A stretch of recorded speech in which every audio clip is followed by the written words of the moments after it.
Okay, so we'll be working through this example here. Basically, we've got this rubber membrane, nice little square of rubber, 2 millimeters thick, and 100 millimeters on each side. And we're going to apply what we call apply an edge load to those, an evenly distributed load to the edges. So we're going to have one of those edge loads is going to be 100 newtons per meter. Another one's going to be 75 newtons per meter applied. So, you know, obviously you're going to, that'll equate to 10 newtons going this way, 7.5 newtons going the other way. Obviously, you know, there's also an equivalent edge load on the other side. It needs to be equal and opposite. So the material we're working with, like I said, it's rubber, so it's got a relatively low Young's modulus. Relatively low Young's modulus of 4 megapascals. Poisson's ratio 0.42. Relatively high. Rubbers do tend to have a higher Poisson's ratio. Some of them are edging pretty close to the theoretical maximum of 0.5. And we're asked to calculate the stress components and the strain components at a point. So kind of pick a representative point in the middle there. Again, if we do have an evenly distributed edge load and there's, you know, we're not worried about exactly how that edge load is being applied, then we can go ahead and just assume that it's going to be uniform. If we are worried about how it's applied, like, you know, for say clamping onto the edges with some sort of clamp and then pulling, then you know, there's going to be other stresses that occur as a result of that. But that's for the purposes of this problem, we're assuming it's going to be evenly distributed throughout, so we can just pick any random point, and that'll be what we're going for. So I'm going to show these in matrix form. So start off, we can just solve for. First things first. Going to define our coordinate system. So I'm going to do what I usually do. X is going to be the right, Y is going to be up, and then Z is going to be coming out of the page towards us. It's probably my preferred coordinate system. And then again, you can pick a different coordinate system if you want, as long as you're still adhering to the right-hand rule. So we can get started by defining the stress in the x direction, or the stress along the x-axis. So again, that's going to be caused by this 100. That's going to be caused by this 100 newtons per meter force distributed load. So we got the 100 newtons per meter force times the 0.1 meters length, and then divide by the area. So we got that 0.1 meters on both sides of the equation. So we can just cancel that out, and the other component of the area is the 0.002 meters of the thickness of the membrane. 2 millimeters, 0.002 meters. So that gives us a total of 50 kilopascals, 50 newtons per meter squared. Same idea for Y. I just kind of skipped including the length component there. Just did the distributed load divided by the 0.2 meters, and we get 75.5 kilopascals. And then we've also got a number of other types of stresses that could be occurring, but don't in this case. So got a number of zero stresses, so we don't have any stress through thickness stress. We don't have any stress in the Z direction, and we don't have any shear on any of the faces either. There's no shear developed here, so we're not worried about that. So representing that in matrix form is relatively simple. We've got our x, it's going to be right here. We've got our y, and we got a bunch of zeros. So again, yeah, that's that'll be our stress represented as a matrix. Again, kilopascals. So moving on to the strain.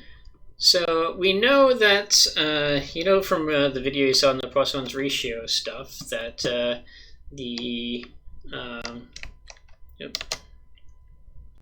that it can be represented in this form, just calculating your strain in the x direction as a function of your Young's modulus, Poisson's ratio, and then the various stresses in the x, y, I need to scroll down there, x, y, and z directions. And we do the same thing for y and z. What I like to do is I like to use a slightly different alternative in representing that. So these can be arranged in a nice matrix form too. So we just get a strain matrix here that can be calculated by essentially taking this this matrix here and multiplying it by this stress matrix here. So that basically that can be found just by rearranging the terms of these equations into a matrix form. So this is generally the representation I like to use when we're dealing with Hooke's law scenario. But again, I feel free to use something that looks more similar to this. So, anyways, going ahead. We can just go ahead and plug the values that we have in here. So we're trying to calculate our strain here based upon what we know. So we have our material properties. Here I just took the 4.0 megapascals and I rewrote it as 4,000 kilopascals so that I could just cancel out the kPa there and there. So the units that we had from the results for our stress just cancel out, and then we're left with unitless parameters, which is what we're expecting to get with our strain, because strain is it's a dimensionless ratio. And then just the one obviously stays the same, the one stays the same, and then we plug in the values for our Poisson ratios in here, and then just calculate. So again, to calculate, if you need a bit of a refresher of your matrix algebra,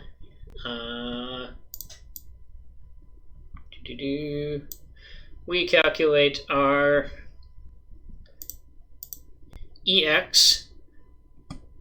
We get our first term in this matrix by going along the first line and multiplying this first term by this element, this second term by that element, and the third term by that element. And then similarly, we calculate our EY by taking this first, this one by the first one, this one by the second one, this one by the third one, and then so on and so forth. So our EX is just going to be 50 minus the 0.42 times the sigma y, the 37.5, and then obviously plus the 0, and then divide by the 4,000 there for our 4,000 kilopascals there. So the units there, kilopascal, kilopascal, kilopascal, cancels out, we're good to go. And that gives us 0.00 0.856. Similarly for EY, we start out with the negative 50 times 0.42, and then we add the 37.5, divide by 4,000, 0.00413. EZ, negative 50 times 0.42 minus the negative 37.5 times 0.42, and we get negative 0.00919 for that one.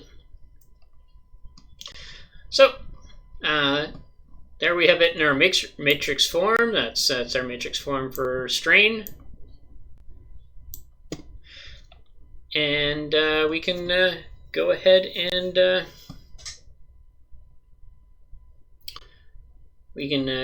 use that to calculate our new dimensions. So the new dimensions are going to be just based upon what we know, the basic definition of strain. Strain is going to be the change in the length of any dimension divided by the original length. So starting off with our original shape here, we got our little sheet, and we got our strain again in our x, y, and z directions. Our change in length of the x dimension, that is just going to be the strain times the original length of that dimension. So it's 100 by 100 by 2 millimeter sheet. So the kind of change in strain along the x-axis is going to be based upon that original length of 100 millimeters. So that'll give us 0.856 millimeters. So our new delta, or our new A value, so our A prime here, that's just going to be that plus the original value. So we get 100.856 millimeters. Similarly with Y, we take our strain value here, multiply it by our original length here, and we get 0.413 millimeters, which gives us, when we add that to our original length, we get 100.413 millimeters. And then similarly for the Z direction, our strain is a negative 0.00919, and our original length, original thickness there is 2 millimeters. So that means our change in the thickness is going to be minus 0.01838 millimeters, which when we take that and 2 millimeters plus a negative 0.01838 millimeters gives us a new length of 1.982 millimeters. And that's that.